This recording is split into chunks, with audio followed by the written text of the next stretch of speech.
Welcome to episode 709 of the Barcelona podcast, brought to you by the Blue Wire Podcast Network. I'm Hilton, and usually I do my top 5 news of the week alone. But there was too much news, and the news was too earth-shattering. You heard from me yesterday. I went through the winners and losers of the preseason, but unfortunately, I wrote that script and began editing that video before Iñigo Martínez left for Al Nassr. And so he is gone, but that means I have not talked about it yet with all of you. So that means that I needed some help to kind of come down from the ter Stegen stuff, come down from the Iñigo Martínez stuff, and try to be as calm and collected as I usually am. To help me do that is a guy that he's told me that he's not too calm and collected, but Miguel from Barca Volume, I think you're pretty calm, cool, and collected, and one of the best content creators out there when talking about FC Barcelona.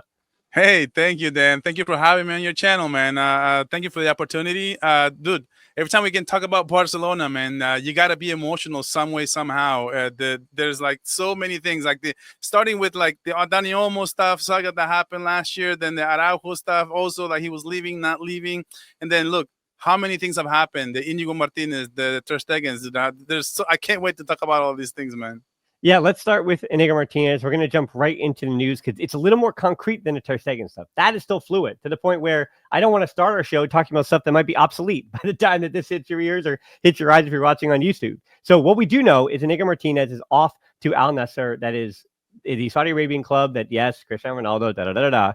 Now, the report is that, and I think that this report was kind of small, went under the radar, but the report was that he didn't trust himself for another season of elite European football. His contract had included a clause allowing him to leave for free if an offer came from abroad, so not another big European club. And that is now the case, that he took that money and not ran, but he went out the door and said goodbye and had a nice little video about his barber in Barcelona. And he went in a good way. And now we're talking a little bit.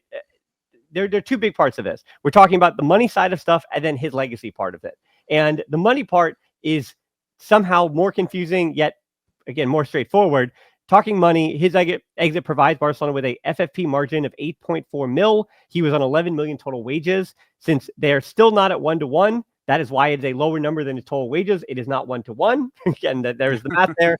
And then with the other exits that have now equaled 21 million, and then the recent deal with the Democratic Republic of Congo for sponsoring tourism, that was 10 million. The total FFP generation at the moment is 40 mil, which to my math means that they still need a little bit more FFP to get over the line.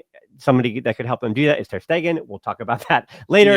Yeah. There's also the Gerard Martin at left center back in the preseason now making a lot of sense. There's that factor. And then there's the Jofre Torrens being trusted at left back in the preseason. And then could Hector Fort be sticking around news? So there's so much that I've thrown at you so far, but whether it's the money or the legacy, I kind of want to start with a simple question that's really complicated for you, Miguel. How are you going to remember Iñigo Martínez's time at Barcelona? Oh my God, man. Honestly, Dan, I got to be honest with you. I thought long and hard the whole last night about him leaving, and I saw a couple edits on TikTok and whatever. And like, dude, I'm almost like made me cry, man. Like, dude, it's not about how long you've been playing somewhere, right? It's how it's what are those things that you do to make yourself memorable?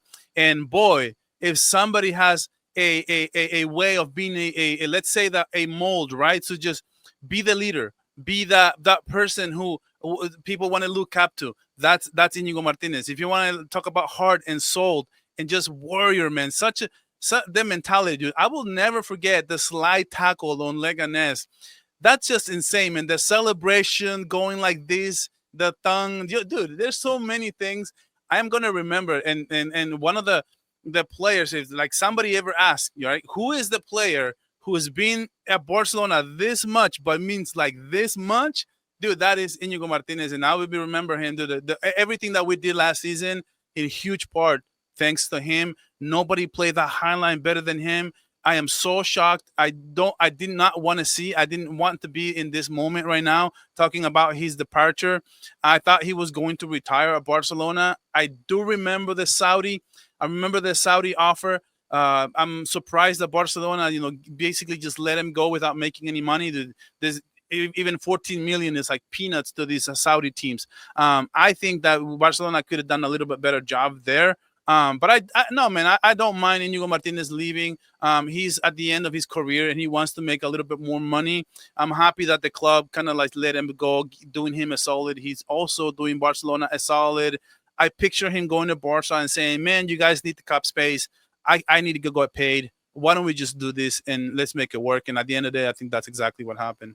It's interesting because some of the names that I've seen floated out there about his exodus, it's similar to a David Villa and a Thierry Henry, where when Thierry Henry went to New York Red Bulls, you felt like he still had a little bit more to give, but he chose to leave when he did.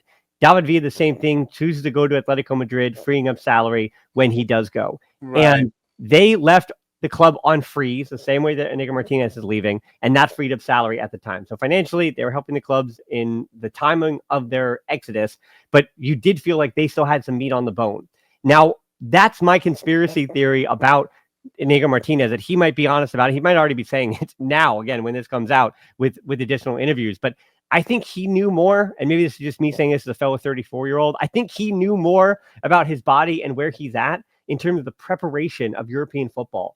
There is a slog. And the reason why so many people say that Lewandowski is a nutcase is because I know we do say physically he looks like he's dropping off every spring. He starts well in the fall, drops off in the spring. Lewandowski does. But what you cannot fault Lewandowski for is that dude prepares. That dude puts the work in. He's in the gym. Yeah. He is on the training table. He is dedicated. He does the Cristiano Ronaldo thing where he posts his body on Instagram and he posts his body on X. It's crazy, man. It's insane. His body, his physique is just so on point.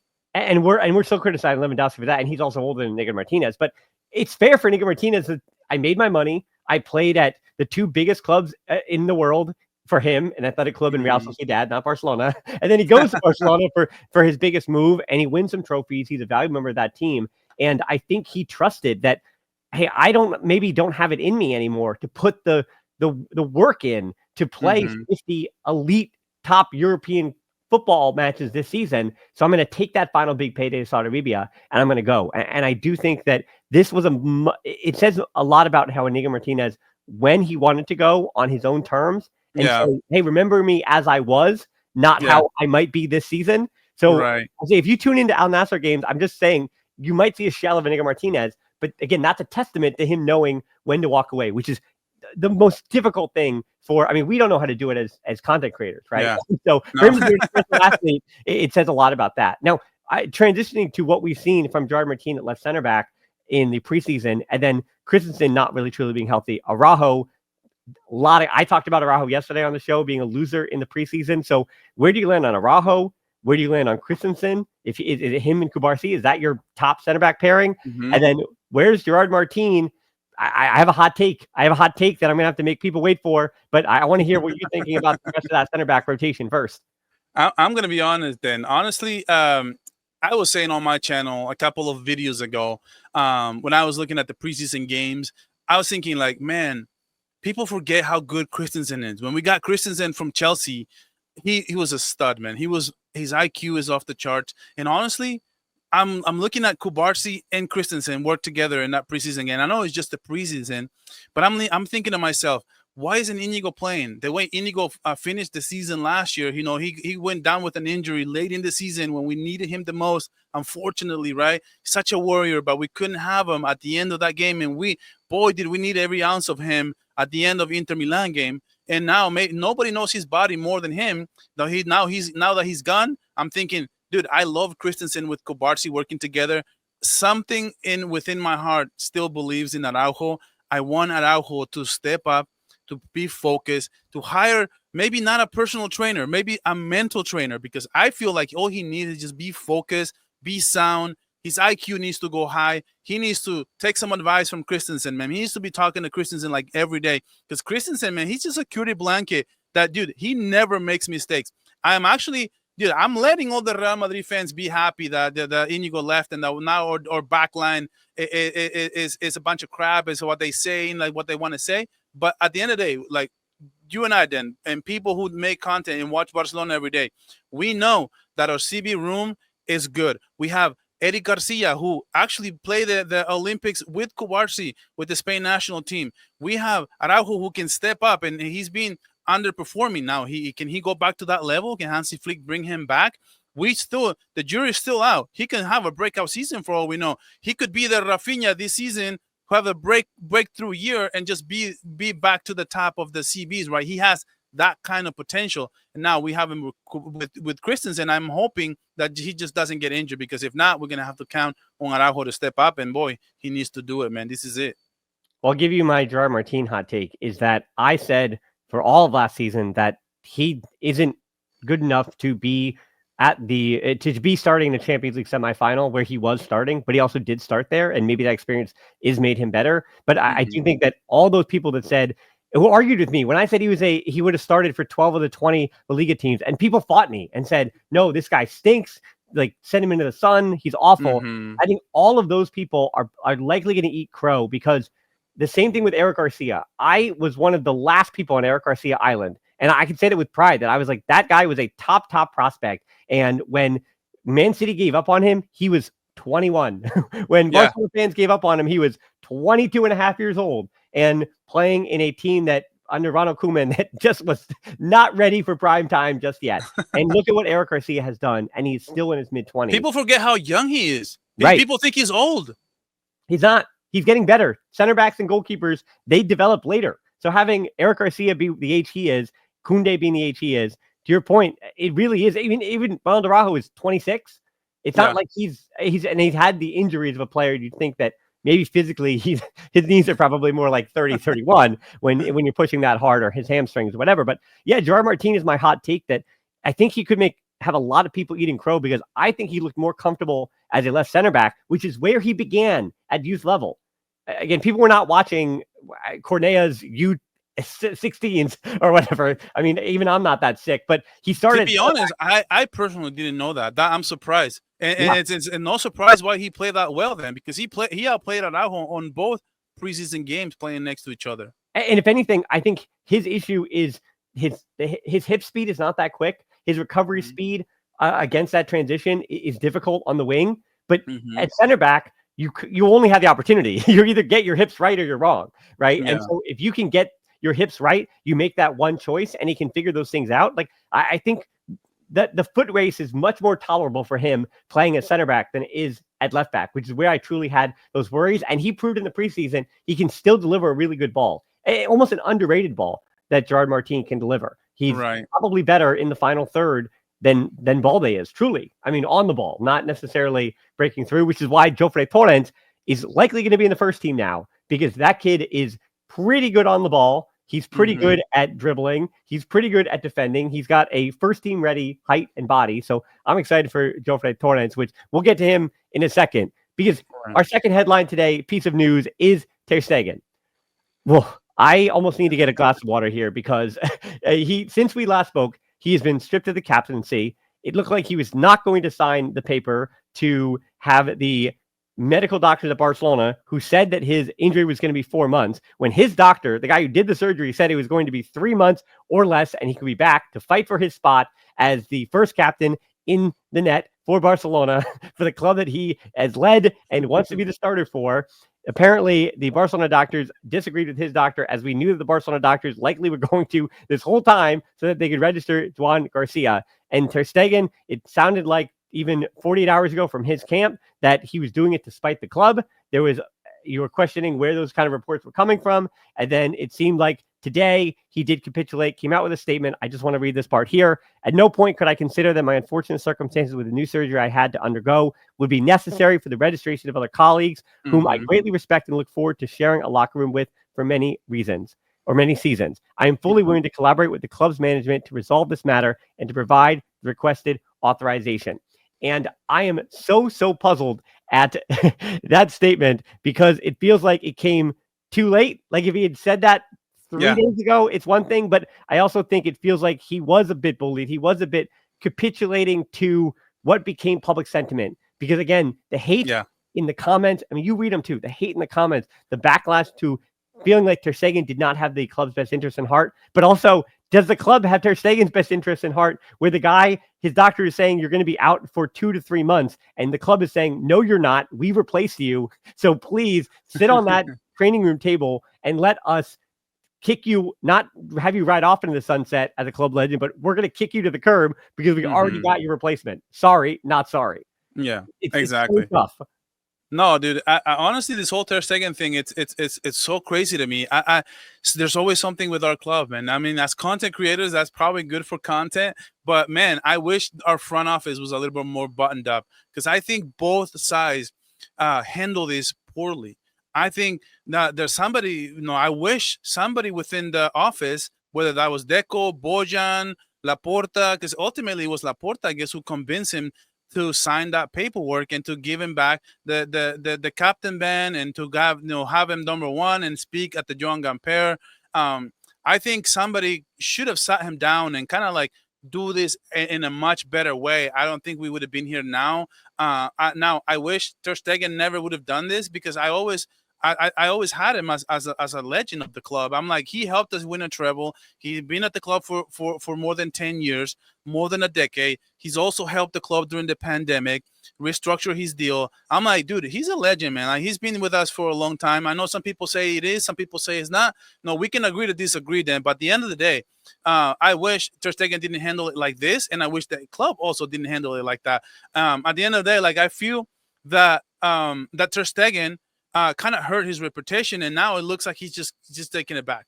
And that's what I hope it didn't happen at the club, because Barca looks like a clown show. Ter Stegen looks like a clown show as well. Like he was like sticking to his guns. All of a sudden he signs it, and he signs it after Iñigo leaves, which is ridiculous to me. Like, I cannot help but to feel so hopeless that maybe had he signed that paperwork a couple of weeks ago, maybe Iñigo Martínez, maybe he rethinks this offer from Saudi and maybe stays for one more season, because I have this crazy theory that Iñigo Martínez also left because he wanted to help the club and the financial status as well. Yeah, I don't know about the Iñigo Martínez stuff. As I said, the business side of it for him looks pretty gosh darn good as well as the as the ter Stegen side looks terrible for him. Yeah, I'm not sure about that, but yes, the ter Stegen stuff I talked about, where I think Levon and I always get into it about top 75 stuff, legacy stuff, and how we rate goalkeepers and what we think of ter Stegen. And honestly, again, I had him in 2020 with the number of games he had played already and number of winning he had done as one of Barcelona's 5 best goalkeepers. I still think he is that, because I mean, looking at the amount of games he's played, and when you talk about foreign players for the club, I mean, it's a small list, and he is, in terms of total appearances, on that list. And there's a reason why he played that many games. And it wasn't just because they couldn't replace him. It was because he was a guy from a young age, and he's grown up in Barcelona and all those things. And I just want to make sure that I don't want to be the club that's not treating their long tenured, whether we use the word legend or not, the long tenured players, the good club servants for a long time, and treat them a certain way. And I feel like Barcelona, they're can sometimes be that team that doesn't treat their legends the right way, and that rubs me the wrong way. But no, he's still a member of Barcelona. And does that mean that now that he's out for 4 months, when he comes back, is he still going to fight for that spot? Yeah, probably. And as I've said to you before on your stream, that I implore people to go back and listen to, some stuff's repeated, most of it isn't. But when I think to the end of this season, Joan Garcia and whoever the goalkeeper is for Barcelona needs to be one of their best players this season, because that center back core isn't as strong. If it is not worst case scenario, but if they aren't fit, if they have to rotate a lot, if they are not as, if other teams have figured them out the way that we hope that they wouldn't, but Flick decided to do the same thing, which does bring us to headline number 3, because this is really just a question for you. I gave my stuff on winners and losers yesterday, but the overall team concept from that preseason matches, it's hard to say we learned a lot from the level of opposition, but what we did learn is that Hansi Flick is largely going to play the same way with generally the same players. And I find that to be the most interesting thing. But do you feel like, having watched those preseason games, like Hansi Flick is going to tweak something? Like there is just slightly different personnel that maybe that will have him adjusting things a little bit more and kind of building on what he did last season. If he does that, how could he build on what he did last year? I know it's going to be really hard to top whatever we did last season. We gave up on an incredible opportunity then to just win the Champions League. Dude, it's crazy. The way we started when we fired Xavi to almost winning a treble, that's insane, man. Like, and we were just 90 seconds from going to the final. I don't know what would have happened. Dude, we were robbed of the greatest game of the year, man. Not PSG, Barcelona. But I think that, going back to your question, honestly, like, I think Hansi Flick may do things a little different this season. I saw Rafinha playing more central in the preseason. I thought that was really interesting. He was playing a lot, like very like a number 10, maybe like, I don't know if I should say the false 10, but because he was playing with Dani Olmo at one point, and he was basically hitting Rashford on the left, hitting Lamine Yamal on the right, or hitting Rooney Bargi on the right, and he was playing very central. So I don't know if we're gonna see is a combo between Rashford and Rafinha next season, which is interesting because we all think that Rashford is just a flat out backup for Rafinha. But I do think that Hansi Flick may get a little creative here with the team. But it's hard to change. When I'm a big believer, if it's not broken, don't fix it. I'm a big believer that Hansi Flick doesn't have to change a lot. I wish going in hindsight, right? Like, I wish Hansi Flick, kind of takes it a little bit slower this season when it comes to the high line. I think the high line a few times kind of like it fired us back. I remember that game against Atletico Madrid when we got scored on like the last 5 minutes, and that kept happening for a little while before the end of last year. And I still call it the nightmare before Christmas because we were dead on better than Atletico Madrid in that game. We were winning 1-0, and we lost that game 2-1. And I'm like, we can't defend. As soon as Pedri leaves that game, we cannot defend. I'm like, why don't we just pin our ears back a little bit more and play a little bit more defense in some instances? It happened with the Inter Milan game. We could have just defend, play it back, play it safe. But no, we needed to attack. I don't know why. I don't know why we need to be so up high at this moment. So I wish Hansi Flick can just find some sort of balance between having a high line so we can score more goals and attack more, but at the same time, knowing when to defend as well. Yeah, I did find it interesting to that point with Rashford playing at the same time in that, I think it was the Diego FC game, that it was basically a 3-2-3-2 in possession for Barcelona. And how they deal with that high line and how that all gets back in formation defensively is going to be the first and second and third and fourth things that I'll be looking for at the start of the season. Speaking of, our fourth piece of news here is the little Como preview for the Joan Gamper trophy match. No Lewandowski, out with a hamstring injury, which the only thing really to say about that is that every time he gets hurt, people are going to say, is he too old? What is Barcelona do in the future? And then Dani Olmo, people also are going to be saying because of that muscle overload, he likely will not be playing. People are going to say, Dani Olmo, we told you he had an injury issue even last season. And then Ferran Torres is also doubtful, which does mean that it's likely going to be Marcus Rashford at the 9, and then a lot of the familiar faces that we can expect to see. Now, for me, Como there's so many exciting storylines and young players for them. Now, we know that Cesc Fabregas is in charge, of course, plus Sergio Roberto and Alex Valle. And if I'm ter Stegen and I'm watching the Joan Gamper trophy match when Fabregas is cheered, I will say, if your name isn't Luis Figo, then time heals all wounds.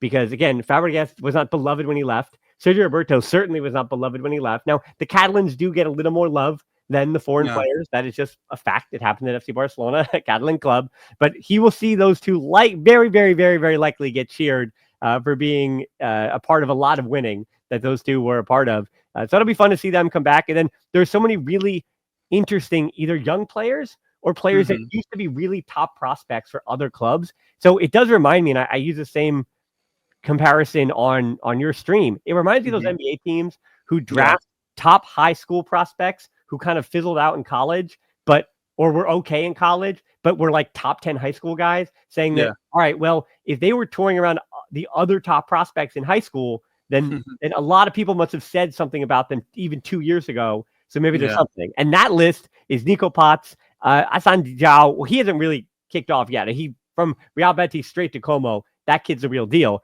Jesus Rodriguez from Real Betis, Martin Petorina from Dinamo Zagreb, Jaden Adai, Maximo Perron, who Man City was really high on. All of those players I just named are 22 years or younger, and they were all considered like the next guys up at their clubs. And then you have the likes of Patrick Catron, Yannick Engelhardt, Maxime Kakare, Nicholas Kuhn, Dele Ali. Now, that is a list of, we go from Serie A to the Bundesliga to Ligue 1 to the EPL, and they were at the top list.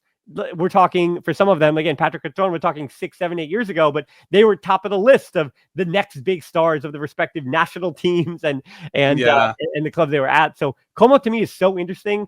They just feel like a club that has got, obviously that's new money, and they've thrown everything at a problem. And so my question is for them, are you Malaga?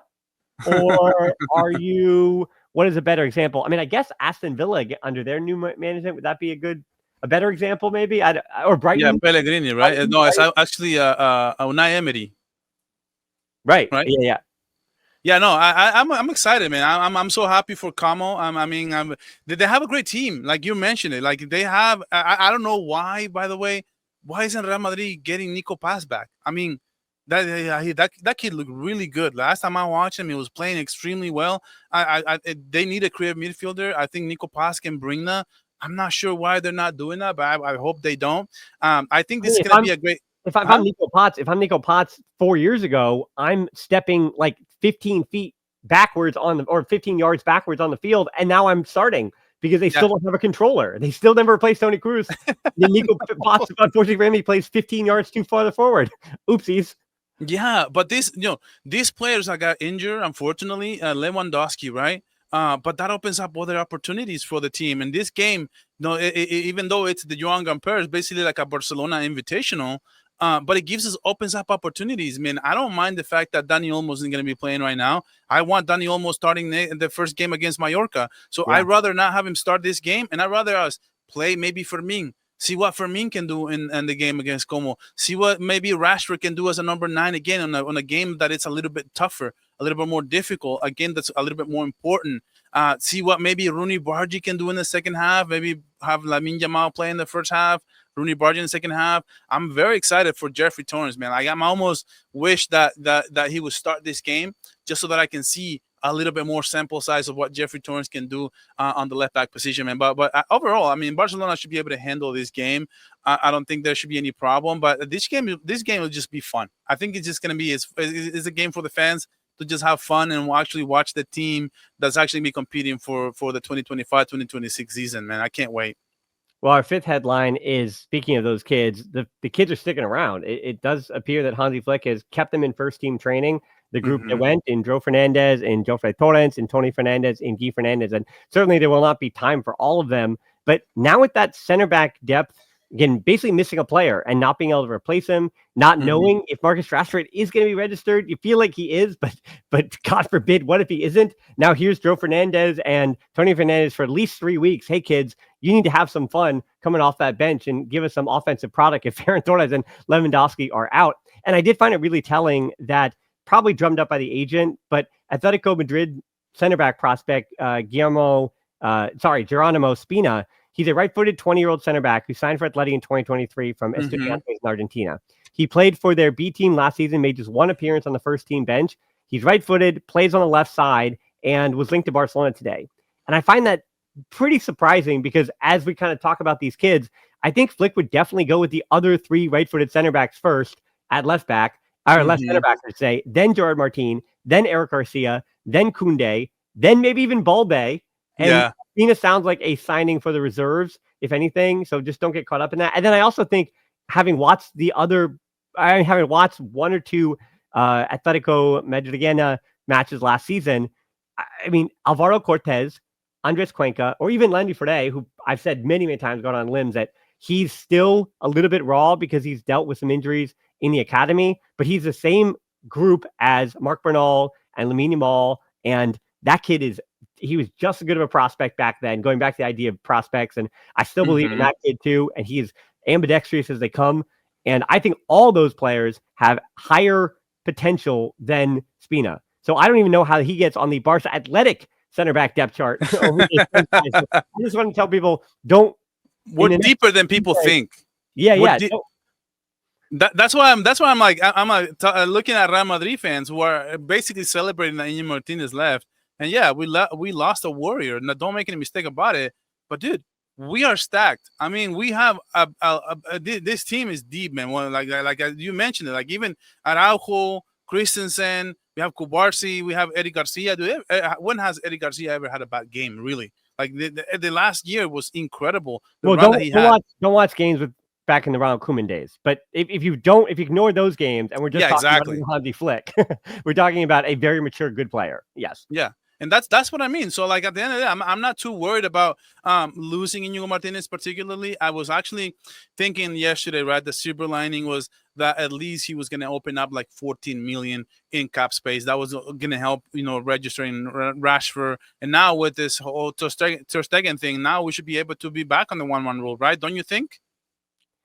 I have been, again, doing this long enough where I will never make a financial promise. Um, it is just insane. Until there are fans in those seats at the Camp Nou, until there are fans in those seats, I just, the answer is no. I don't know. I mean, what happens though, what I will say is that even though I believe this about the Nico Williams stuff back then, that if any player that they were going to bring in to try to register, I do think that the club is going to find a way to register them. Like we went through this saga with Koundé. I mean, last season, I think was a bit more luck even with Christensen going down and almost slipping right into that spot. But this is now the third summer of being afraid that players weren't going to get registered. Barcelona figure out a way to do it. It behooves the Liga not to create more controversy and make this more difficult for them. So I when I say I don't know, I think it's going to happen. I'm optimistic about that. I don't see why it wouldn't. But yeah, until there are physical fans paying for gate entry, as in a lot of fans, like 60 to 80,000, because now the levels that they're putting in, if you follow this stuff, like Barcelona is trying to obviously get it's a long acronym, I'm not getting into it, the council that approves the seating, well, whatever group that does that, they've been trying to now apparently agree to this stanchion, then that stanchion, and that stanchion, which again is absurd and probably unsafe, right? But yeah, it seems like that's what they're trying to do just to get back into that stadium and then continue to work on it and build from there, which again, it doesn't seem like to me the right solution, but Barcelona, it feels desperate. The ter Stegen stuff, it feels desperate. And I think, Miguel, that's the question I leave you with. I had said after the very first preseason game, even, or before that, I'm so optimistic about this season. And I said it on your show that between Lamine Yamal looking somehow better than what he was arguably the best player in the world last year, and then Pedri, who, if not for Lamine Yamal, was probably the best player in the world last year, and being healthy, and then again, getting Joan Garcia, the position that you felt like was a position of need, getting your guy, and now feeling you strengthen your 11 with your guy, who could be your starting goalkeeper for the next 10 years, and a la ter Stegen. So I have so much optimism for this coming season. And yet, in very much the same way as the last few summers, it feels like all the drama in the background, right? Like I had to do yesterday talking about that optimism in the field stuff. And now we're talking a whole day about the off-season stuff. And it just, so I kind of leave this saying I'm optimistic about the season, and yet I'm pessimistic about what's happening around the club still, always. But I mean, how are you feeling about the season on the field? How optimistic are you about that? And do you think for once Barcelona will be affected by the things that are happening off the field? I'm extremely optimistic now. I'm with you. Like, especially like this season, like you remember last season we added like the team that we had was we were a little thin. Like our bench wasn't that good in some areas. And this season we're men on men. We can go throughout the whole starting 11 and we can basically have two people on the same spot. And in some of the areas where we were weak, for example, left wing, we were weak. Now we have Rashford and we have Rafinha. At right wing, we were also weak. We only had Lamine Yamal. God forbid he had a flu. He wasn't going to play the next game. Who were bringing in? Tony? Like, now we have Rooney Bargi, who has impressed. Like, even before the preseason, the news was that he was impressing in preseason, in training camp. And now when we saw him, with that kid, like every time he has the ball, he knows what to do with it. He never loses the ball. He always knows where to find his teammates. He's very good at that. I'm extremely impressed. And then we have Geoffrey Torrens. That was another weak side that we had, which is a left back. We only had Balde. As soon as we lost Balde, we had to put Gerard Martin. He didn't necessarily play great at that position. Some of games were good, some games were not. So when you look at this roster and we look at this bench, I'm extremely optimistic. And now, I'm a little bit more optimistic than you when it comes to the Barcelona as a whole, the front office, the stadium, and everything, because I feel like we're so close to have the VIP seats and have that paperwork approved so we can get that income towards the 1-1 rule. I think we're very close to getting to the 1-1 rule. I do believe that, even though the club doesn't give us any insight on the financial status. But with the stadium coming up next season, will be completely finished. I'm extremely optimistic for the future. Even like now that I'm thinking about it and thinking like Barcelona next season also will create more space. Lewandowski is going to be gone. Maybe ter Stegen hopefully will be gone. We're going to open up a lot more roster room so we can bring in maybe Isaac, maybe Julian, maybe we can bring in Hincapié, or maybe we can bring up another very, very good center back to pair him with Kubarsi. Who knows what if Araujo can have a breakthrough season. So I'm very excited all the way through. And so many stories, and hopefully, you know, Araujo can go back to his normal self and be just that better. Remember when a couple of years ago we thought he was, you know, one of the best in the world. Maybe he can go back to that. We don't know. So, but it's exciting to think about, and it's exciting that this season is going to start in less than 10 days, man. Incredible. Yeah, I will say, and I've been feeling a broken record saying it about the kids, that progress is not linear. But Tony Fernandez, Joe Fernandez, and Jofre Torrens, when I talked about them at the ages of 16, 16, and 17, respectively, 12 months ago, they've all improved. And they're now more first team ready.